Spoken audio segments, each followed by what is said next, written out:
Evening all. Back in the shed. Yep. Another episode this week. Yeah, another episode. Been every week knackered. He's knackered. We're all knackered. Oh, honestly. All whacked out. Shattered. Yeah, so, you know. Even though we're knackered, we felt that we set out to do this. See what we do for you. We set out to do this, You know, yeah. we do this for you. Not for us. No. It's for you. It's for the viewers, for the pleasure, For the the people. viewers. Yeah. And hopefully there'll be some pleasure, generated. What do you mean? Little gems tonight. What do you mean pleasure? In what way? In a sort of like maybe in an erotic nature. Possibly. Slight erotic nature, like I don't know what to say. As I say, I never know what's coming in the bag of tricks. Yeah, I think it was a bit worrying tonight when I see him pull up outside with an armed escort behind him. So I'm not sure what he's brought along. But it's the usual Euro trash, you know what I mean? Yeah, it's got to be done. Well, right. What we got here? Yeah, well, this is the first one, which is this is Straw Dogs. Oh well, which is the one that your colleague said that he wanted us to talk about. This is one for you, Graham. I know James wasn't too keen on it, but what film? It was a good recommendation by Graham, and I hadn't seen it for years.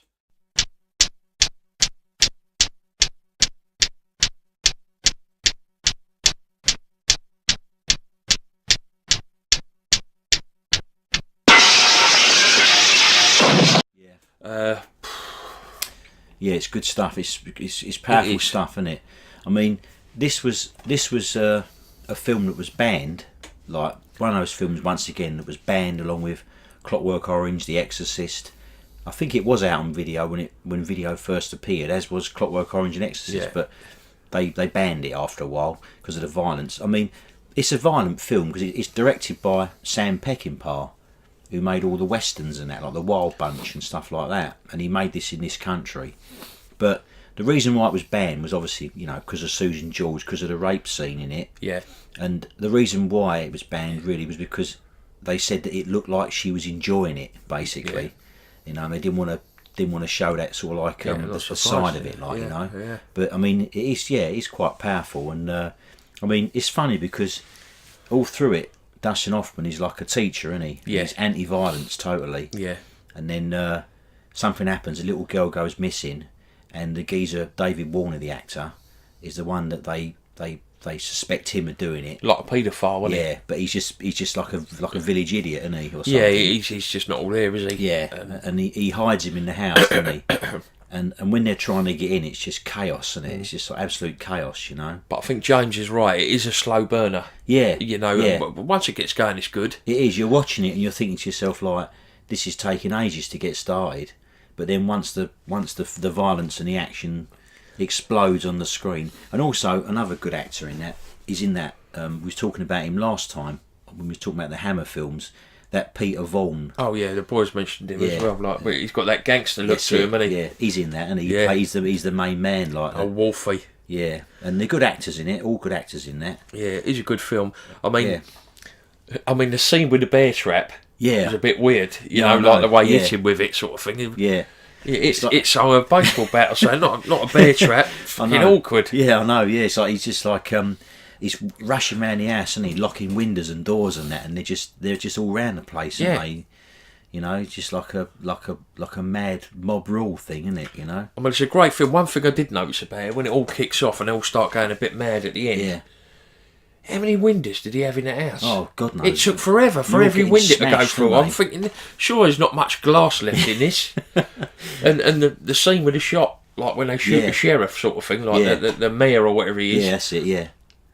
The way he comes off his feet with that shotgun blast really made me laugh. I don't know why I shouldn't be laughing, but it did make me laugh. It was right over the top, wasn't it? I'm surprised that, because it was directed by Sam Peckinpah, and he used to love doing slow motion stuff, didn't he? What else has he directed? I couldn't think. Well, he made loads of westerns, but he made the Wild Bunch, which is obviously his most famous one. But he also made a film called The Getaway with Steve McQueen, right, and Ali McGraw. That was a Sam Peckinpah film, and there's loads of slow motion shoot 'em ups in that as well. Ally McGraw, I remember her. Yeah. Because they remade that Getaway That's right. in the 90s with Alec Baldwin and Kim Basinger, but it wasn't as good. It weren't like a cop really, not compared to the original one with Steve McQueen, you know.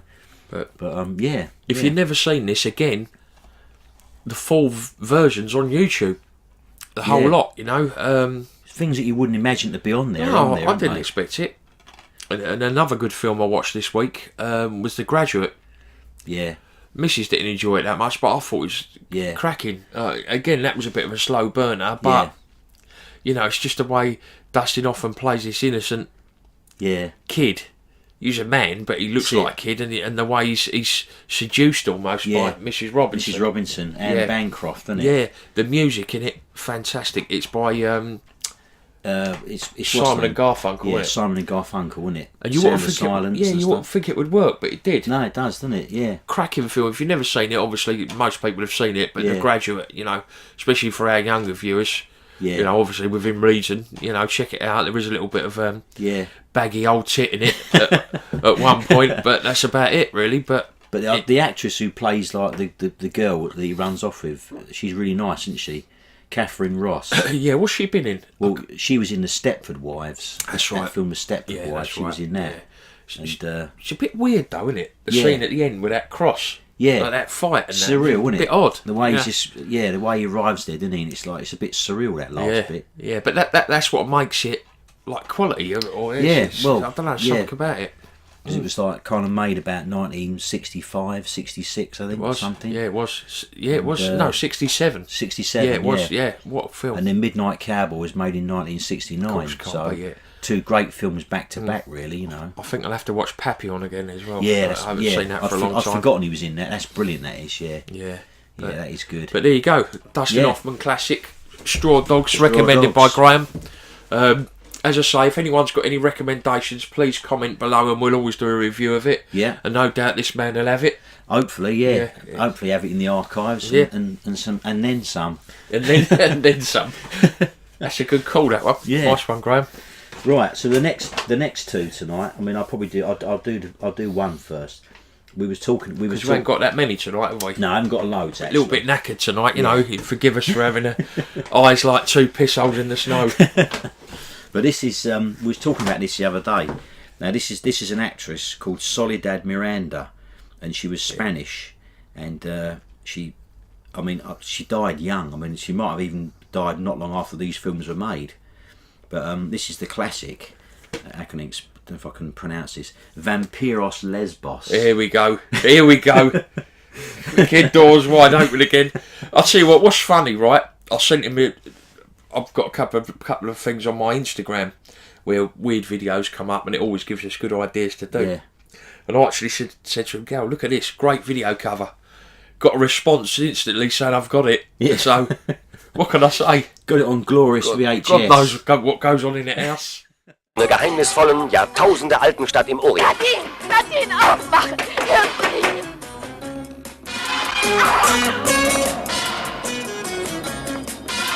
There you go.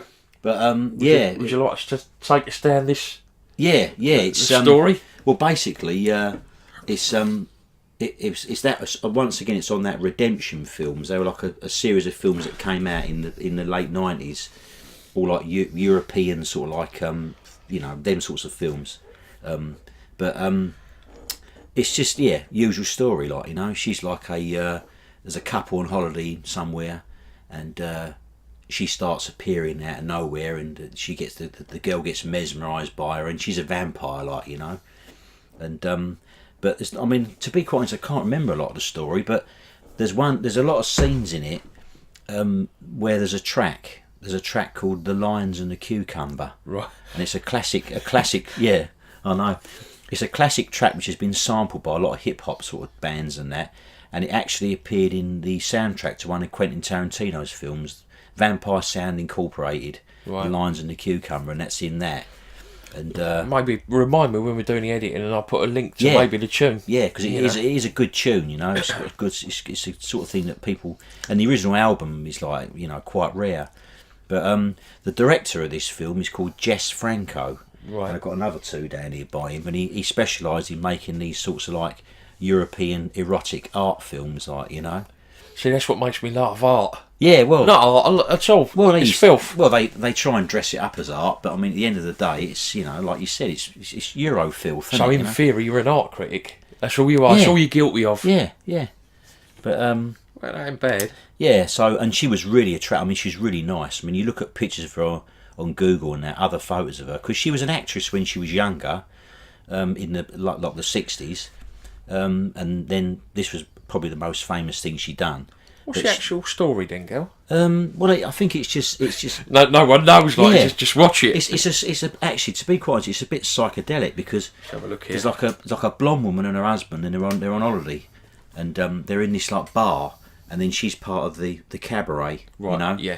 what's going on, like, you know, there's this like strip joint, and then suddenly the woman starts seeing her around and that, and they have a bit of an affair, like, you know, but and it turns out she's a vampire. And look, I wonder if that's where Tarantino got Dusk Yeah. Till Dawn. Yeah, he was in that, wasn't he? Yeah. Did he direct that? I think it was him, or was it that guy Robert Rodriguez? So I always get that mixed up. Yeah. Yeah, you're right, Robert Rodriguez. But I mean, all those guys are film buffs, aren't they? So they would have been aware of these films. That's obviously where they get little Yeah, concepts. I'm of sure it. they do, yeah. Because But that I was mean- through Cabaret, wasn't it? Yeah. Salma Hayek comes on That's stage right. and starts It was dancing in with that that place, snake. weren't they? And I mean, because funny enough, Salma Hayek does look a little bit like her, actually. That's exactly Very it. similar. See, a little bit of trivia there. We've Yeah. put two and two together. Yeah. And We should be known as video detectives. oh, definitely, yeah. But yeah. So that's a good film, that. I like looking And at. I mean, I don't know. Once again, I'm not sure if it's on YouTube, but there's probably definitely got to be clips on there. And but yeah, so she was really nice, and like I said, don't think she lived much longer after that. But Seems like every film you bring round, birds pegging. Yeah, I in the know, end. yeah. I don't know why. I don't know.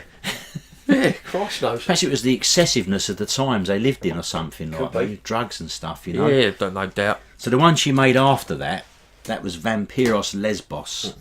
So the one she made after that was this one, once again by Jess Franco, called She Killed in Ecstasy. And there it is. Yeah. Ein toter Mann wurde für all diese Verbrechen verantwortlich gemacht.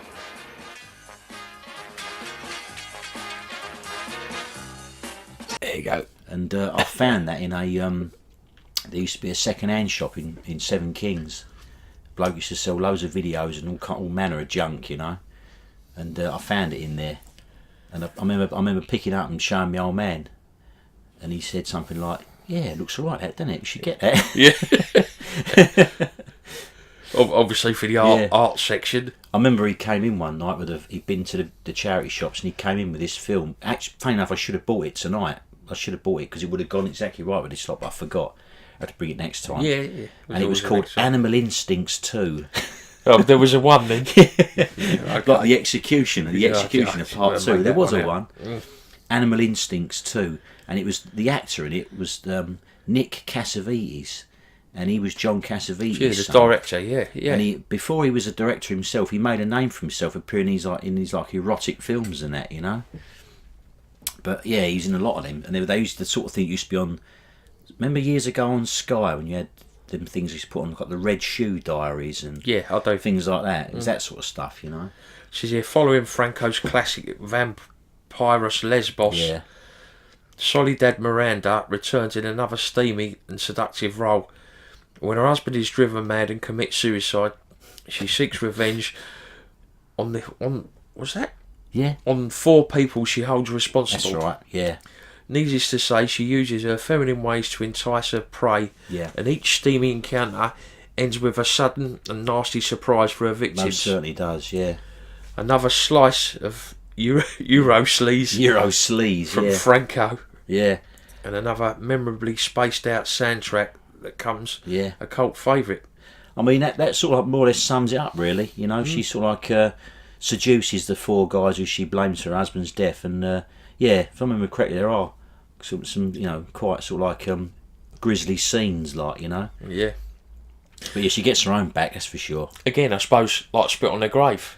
Yeah. A similar type Yeah, of... similar sort of thing, yeah.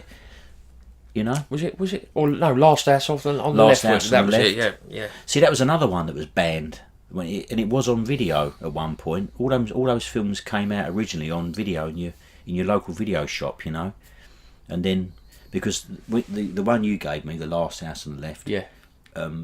It was, even that was still cut, you know. Yeah, it was, wasn't it? Yeah. And I can remember it at the time, seeing it and thinking it was pretty bad. Like the violence was pretty extreme in it, like, you know. Paul Muller. Yeah, I've never heard of anything else. So there you go. She killed in ecstasy. She killed in ecstasy. And then there's another one, not her. This is another one by this Jess Franco. This is called Demoniac, or God, Jesus Christ. Demon Maniac, or whatever. Demoniac, I suppose it's pronounced. Against your fellow man and against God, and by killing in his name when God is love and charity. This is she's not in that, but it's the similar sort of thing, you know.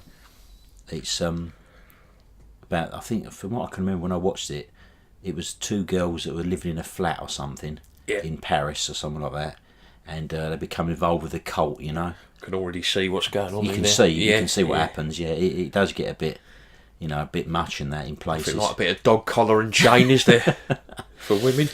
Yeah. Unbelievable. It's funny because this Jess Franco guy, he must have had this bit of a fascination with like nightclubs and things, with like these like S&M sorts of acts going on, like, because the people are all sitting around at little tables having like a martini and that, as if they was watching, like, you know, Frank Sinatra or something.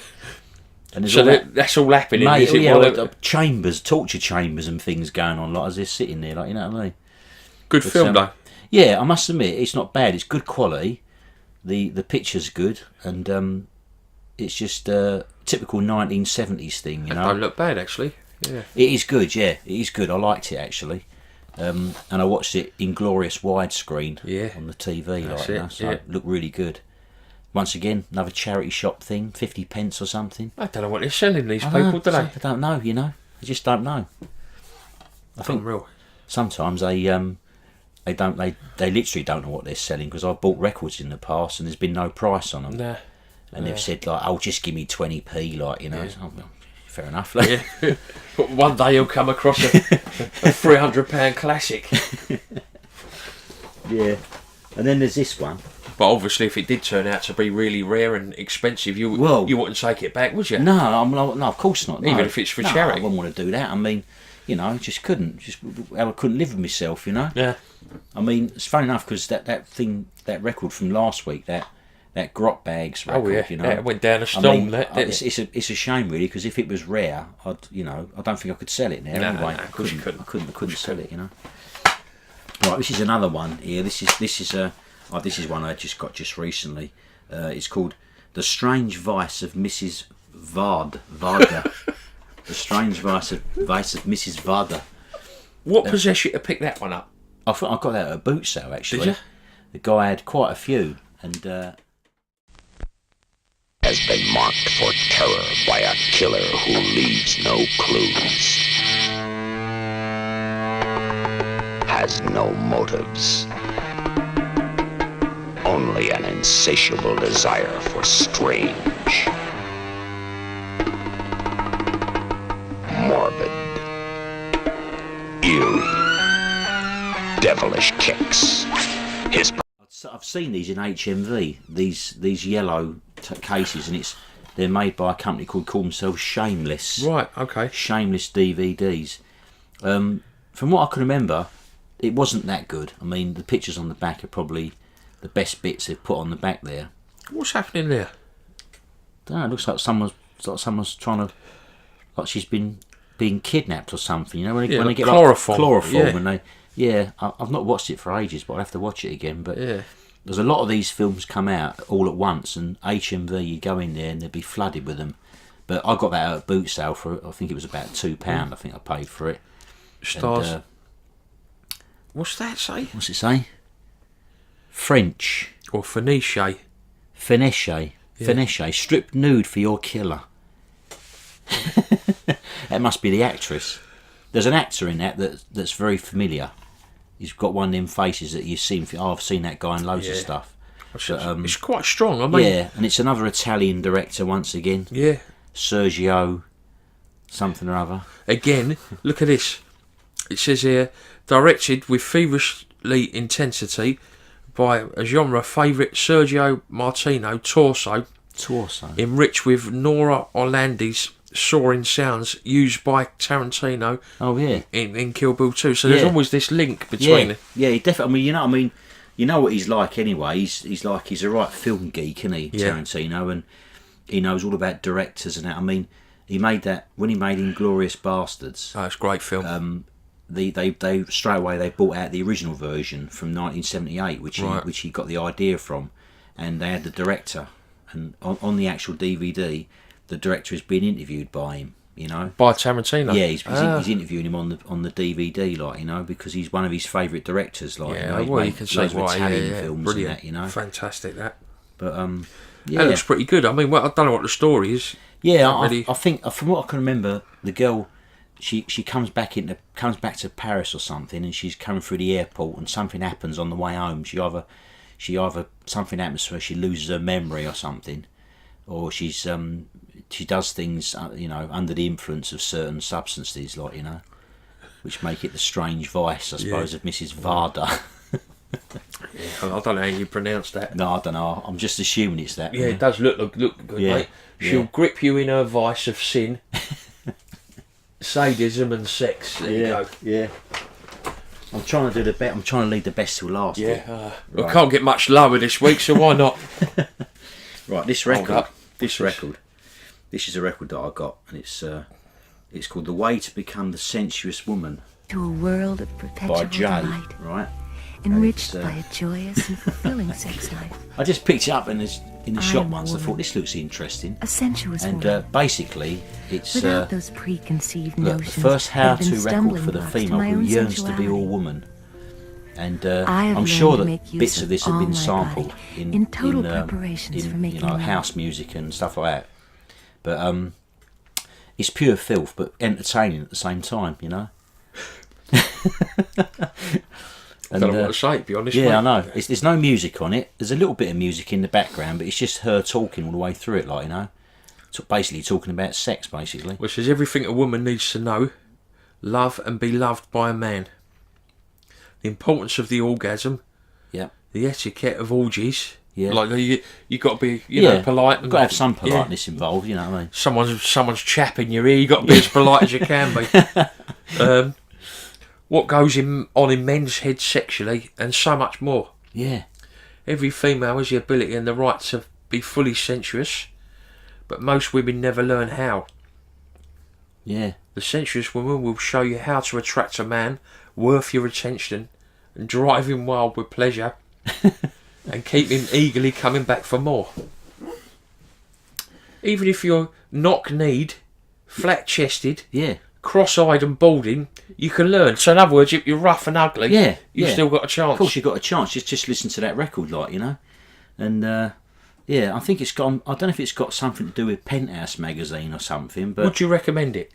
Yeah, I mean, I must admit, it's good. It's nice. It's good listening. You've done the full album? I've listened to the first side. Okay. I couldn't get any further. What was that, for personal reasons or what, eh? Well, it's just like couldn't be playing it too loud in the house in case any of my neighbours heard. You know what I mean? But I've got to say that the woman, her name is Connie Z or Connie Z or something. Right. The woman who's doing the narrating, and she's got such a soft, seductive voice when she's talking. It sort of sends you to, like, you know, starts so relaxing. You know what I mean? So try and get back on track a little bit here. Try and get back on track a bit here. Oh well. Yeah. Yeah. This is okay though. This is music. This is the Love Symphony Orchestra. The Love Symphony Orchestra. Let Me Be Your Fantasy. And it's just a disco record basically. Penthouse magazine at the time decided to cash in on the disco craze, so they released that album, and it's only got 2 tracks on it.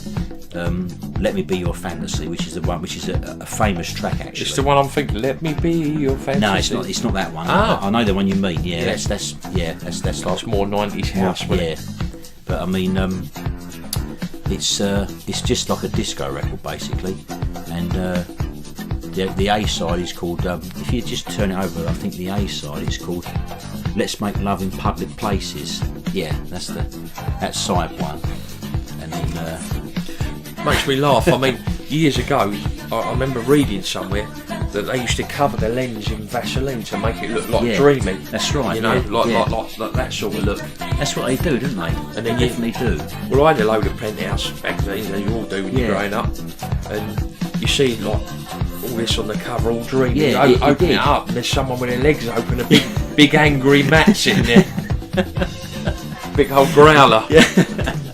And years ago, women used to have hairs under their arms, didn't That's they? right. Always big old fur balls under their arms. I know what you're saying though. All that sort of soft focus look, and all dreamy and like bit sort of like, you know, a bit surreal and that, like, you know, afternoon delight sort of thing. Exactly, you know? like sitting on a Capri with a mansion in the background. It's just weird, isn't it? Like they said, that like, open up and it's like boom, like in your face, right in like, your face. But this record was quite a big disco track at the clubs in London in the 70s, and it even mentions on the back of the record. It even mentions a guy called Chris Hill, who was a DJ. He was a famous DJ. He used to do gigs at the Lacy Lady in Seven Kings and the Gold Mine in Canby Island. And all that. And the record itself was when I first got into like listening to Kiss FM in the late 80s and that, and there'd be the adverts in between the shows would be advertising record shops and things. And they used to say about this record, like, back in stock, like, so it was deleted for so many years, you know. But I got that in Good Old Sounds Familiar, actually. Okay. Yeah, by our mate, the guy used to say to you, another one for the collection? Yeah. Yeah, it was him that... He was a funny old boy, wasn't he? For me. Funny bloke. Yeah, but he was interesting, you know. He was, yeah. Didn't he have a big earring or something, if I remember right? He had like a big earring and it hair tied back in a ponytail. And I remember that you used to say to me, every time you used to see him, he used to remind you of one of them guys who used to jump on and off of the Wurlitzer at the fairground. Yeah, and spin your teacup when you was in it, like, you know, one of them blokes that never got injured. Always like, you know, when it's whizzing round and that, he'd be running in the middle, like going in between the cars. And like 100 mile an hour they go, and he's standing there reading a book with a fag on. It used to annoy me, it did. You should think, why don't he go under the tracks or something? I could never understand it, like, you know. Yeah. So that's the Penthouse Orchestra. Yeah, I mean, and the last one for the night. The last. This is it. And there's me thinking, that was it. I just got this because this is a book which me and a mate of mine was talking about. Who shall be nameless was talking about this the other day because he actually bought this once, and then he said, "Wow, you got to read that," and he lent it to me, and it was really steamy. And anyway, I acquired this just recently, and so if you're watching, you know who you are. There it is. It's the erotic fiction of Dirk and Honey. Okay. It's so, I suppose, how can I explain it? It's like a James Bond and his girlfriend or something getting into scrapes and that, you know. Okay. Getting into scrapes of a sort of like an erotic nature. Oh, know? I see. Yeah. Yeah, and it $2.99 it was. It was $2.99 when it came out. Yeah. It weren't bad. Late 80s, early 90s. Yeah. There used to be a bookshop in Chadbelief, and you know, I always used to go in there. I think that's where that was purchased, like, you know. Yeah, the erotic quest of Dirk and Honey. Yeah, Dirk and Honey. You know, that reminds me of George and Lynn. Yeah, remember that? In the Sun, it used to be like an erotic novel in there every day, like a little strip. That's right, and it was a comic thing, wasn't it? And it was George and Lynn, and like I remember the guy we worked with at BT. He used to say. He said she's always got her lils out. Lils, the old lilies. Yeah, it was always erotic sort of stuff, wasn't it? But if I flick to a small page, a page, I wouldn't. I wouldn't know because I haven't. Oh, okay. I've seen there's about 3 or 4 of these books, I think, and I'm not sure if that's the original one that he had, but I know that it was steamy, you know, pure filth, as he basically said. Yeah, well, I'll tell you what we do. You know, just to bit of an interaction with our viewers. Yeah, if you can find a little paragraph, you know, let's have a look. You know, I'm trying to look for something. As soon as you see something the word manhood, you know something's going on. Something suitable, like, yeah. Let's have a look. Oh, okay. Yeah. If you can just read a couple of lines of that from Just- In the Morning. Just read a couple of lines, yeah? You bought this, so you got to Okay. advertise Is it okay to read this? Yeah, go for it. As long as we keep it Okay. within. In the morning, she eased awake with both her face and her loins burning fiercely. A shaft of bright hot sunlight lay across her pillow, and Coco's black cropped head bobbed between her thighs. Do what? I didn't think he was going to get that dark. Savagely, I can't. Unaware of the delectable doings of the dexterous duo. I can't read much more. No, better not. Get banned for life on YouTube. Yeah. So again, I don't know what's happened. Well, we did say we was going to do, didn't we? We said I didn't. It was a suggestion. nothing to do with me. Yeah. Nothing to do with me. Yeah. But I mean, I think it was because it was that conversation we had about Vampiros Lesbos which started it off, and I thought, you know, that's obviously why it's led down that road again. You know, and we started off with Straw Dogs, and we've ended up with Dirk and Honey. Yeah, I mean, You know? that set us up a bit, didn't it? Straw Dogs. Oh, definitely, yeah. But I mean, you know, getting back to that, seriously, it is a really good film. Isn't It's it? fantastic, yeah. You know, it's as I say, it's a slow burner. Yeah. But you know, stick with it. There's some good scenes in it. Once it gets going. Do you remember that other film that Susan George was in?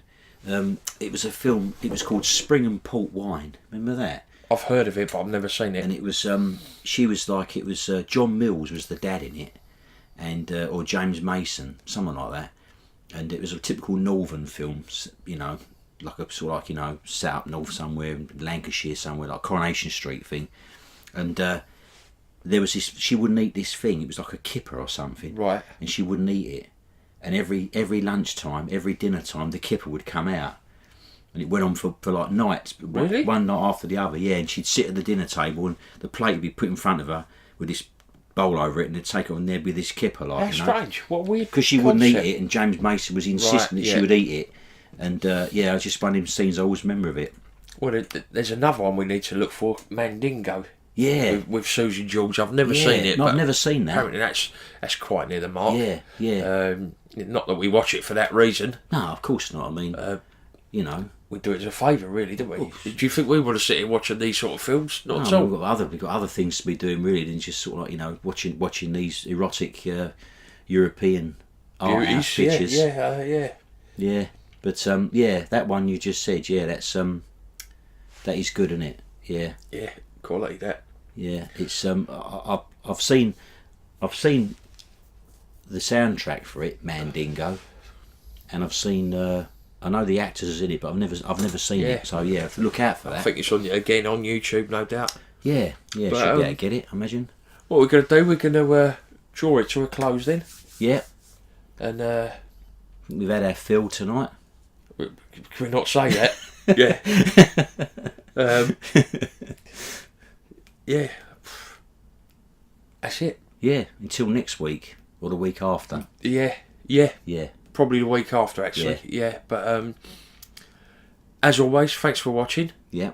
Hope you enjoyed the latest episode, and thanks for watching the live. We've got quite a few hits on that one. Quality wasn't too good, but you know, we're first timers at this. Yeah, that's the, right, the yeah. live thing. Yeah. But it did actually feel like you was going on radio or something, didn't it? Yeah, I must admit that it was. I quite enjoyed it actually, because you had to sort of think on your feet, didn't you? Yeah, Because it was live, and you had to make sure you got it right what you were saying, you know. Well, because EastEnders do it, and people like that do a whole episode live. I thought, well, why not? Oh yeah, it's it. You know, why not us? You know, Yeah. We're professionals. That's it. Yeah, Yeah, and artists that's right. all rolled into one. It's the whole, you know, the whole enchilada, as they say in the LA cop films. Yeah. And little thought for the week: a horse goes to water, but a pencil must be lead. That's right. Yeah, you can lead a horse to water, but you can't make him drink it. That's it, and that. So again, thanks for watching, and see you in a couple of weeks. Yeah. Cheers then. Have a nice one.